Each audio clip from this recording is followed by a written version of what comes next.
শ্রীমদ্ ভাগবত গীতা অধ্যায় 3 শ্লোক নম্বর 10।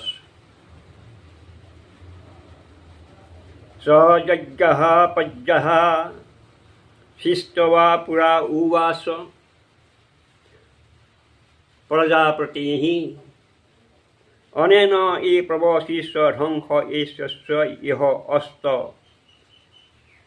ইষ্টকামধূপ।